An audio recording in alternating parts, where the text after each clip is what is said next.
their members of Parliament, and I do commend this bill to the House. I call Mike Sabin. Mr Speaker, I think members have traversed this very well, articulated very well the main points. I don't wish to, in the spirit of this bill, waste any more of taxpayers' money with taking up Parliament's time. I commend the bill to the House. Is this going to be a split call, or is it up to Labor? No, I understand it won't. Okay. Okay. Gareth Hughes, 10 minutes. Yeah, well, kia ora, Mr Speaker. Ngā mihi nui kia koutou, kia ora. I don't think I'll take my full 10 minutes on this call, Mr Speaker. But I guess I want to start, because what we're discussing is MPs' remuneration expenses. And I think the important thing to put on the public record is what an incredible privilege it is for each and every one of us to be able to sit in this chamber at the public's pleasure, because of their direct democracy and their votes. It's an incredible privilege, one that we must remind ourselves every day.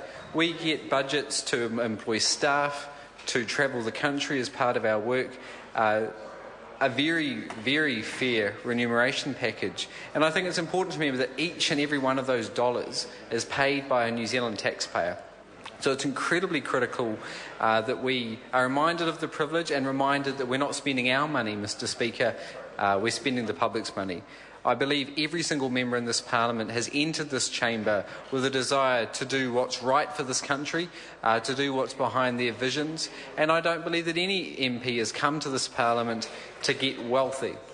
Obviously, though, there is a huge discrepancy between the average wage, the medium wage, the minimum wage, and the wage that MPs and ministers get in New Zealand. And it's right that the public should scrutinise MPs' expenses and remuneration. It's right that the public should question the entitlements and the perks. And it's also right that the cartoonists and the people at the barbecues can poke a bit of fun at MPs as well. Because what we know is sunlight is the best disinfectant, and having a public conversation when it comes to MPs' entitlements, remuneration and other aspects of our financial accountability, it's important we have that out in the open.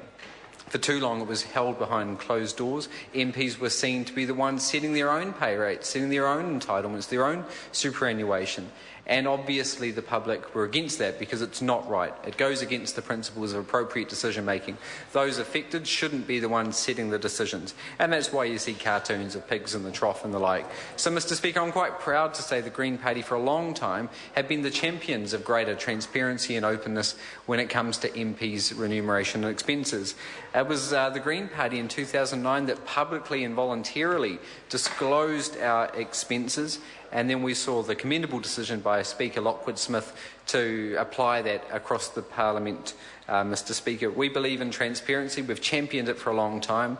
And while this bill is a step in the right direction and we will be supporting it, we still think there is some way to go. So what we see with this bill is basically a few minor changes. We're seeing the so-called Chris Carter clause, which is increasing the daily penalty rate for MPs who aren't present on the precinct or doing parliamentary work. We're seeing changes around the Remuneration Authority's role, and what we did originally see in the first reading of the bill was MPs' travel expenses was also going to be moved from the Speaker to the Remuneration Authority. That was taken out of the bill. It's something the Green Party attempted to put back in through an amendment to the legislation, but it wasn't successful.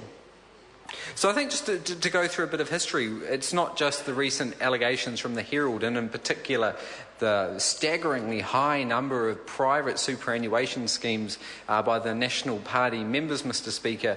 This has been a long issue, and it's not just the moats and the UK parliamentarians rorting the system there. This has been an issue for a long time. I recall your minds back to some of the superannuation scheme and travel allowances. The Materia Ture, I believe some years ago, put a motion to the Parliamentary Services Committee, which stimulated, I understand, the Law Commission investigation, which is the genesis of this bill, which we should be passing today. It's had some history. It's good to be seeing progress on it. A point of debate and controversy through the second and committee stages of the bill was what should happen with MPs' travel and accommodation expenses. We supported the original inclusion that it should be an independent body because If MPs, through the Speaker of this Parliament, are the ones deciding the travel and accommodation entitlements, quite rightfully the public can question whether MPs are making decisions in their own interest. Or it's much more desirable to have an independent authority, such as the Remuneration Authority, setting this entitlement. I also note that Sir Geoffrey Palmer said it was incredibly sad this recommendation from the Law Commission was not adopted. So we put a supplementary order paper, an amendment to the House. Unfortunately, it wasn't successful, but I think this is where we're ultimately going to see it, because the principle is consistent. Those making decisions, benefiting from it, shouldn't be making those decisions. I'd also like to acknowledge the amendment put up by the member Brendan Horan, which was to have a 3-year freeze on remuneration entitlements. Now, from the public's perspective, I think it's absolutely galling that they're struggling to pay the power bills, they're struggling to purchase healthy food, housing costs are going through the roof. But what we see is every Christmas, it seems, MPs get another pay rise. And despite being set by an independent authority, we also know those pay rises only ever go in one direction. So we think having a 3-year freeze could help have some more public confidence in it.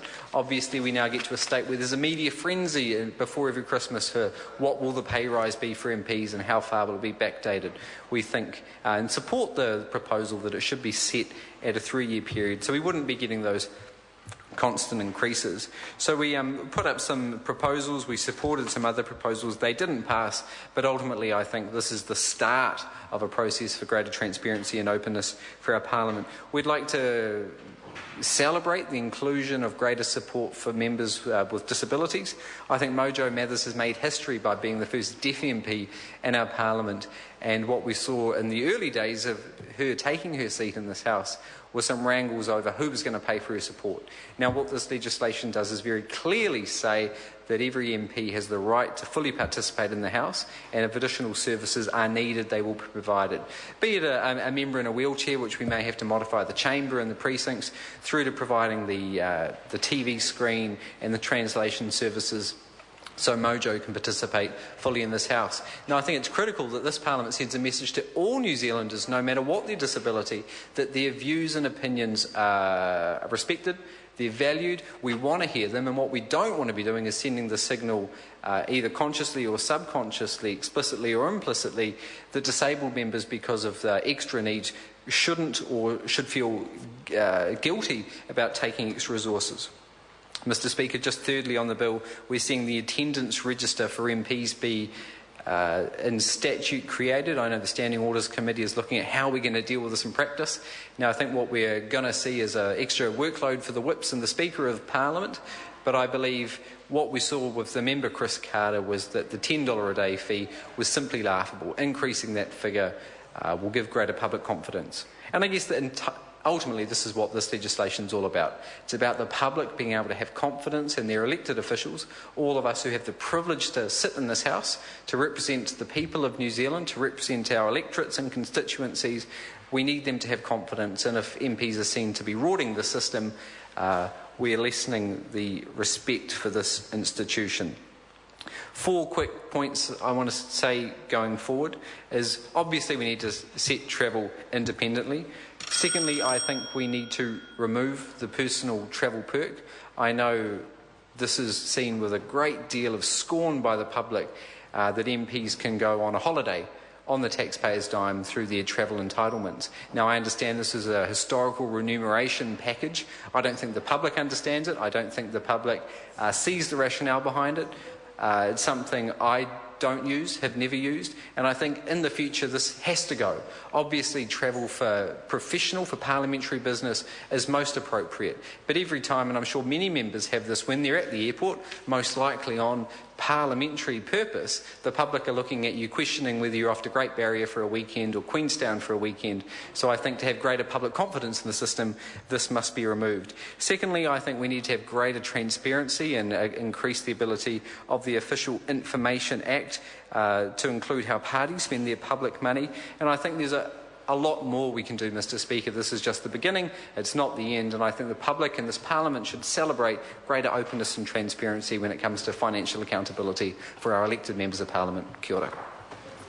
I call Tim McIndoe. Thank you, Mr Speaker. When the member for Palmerston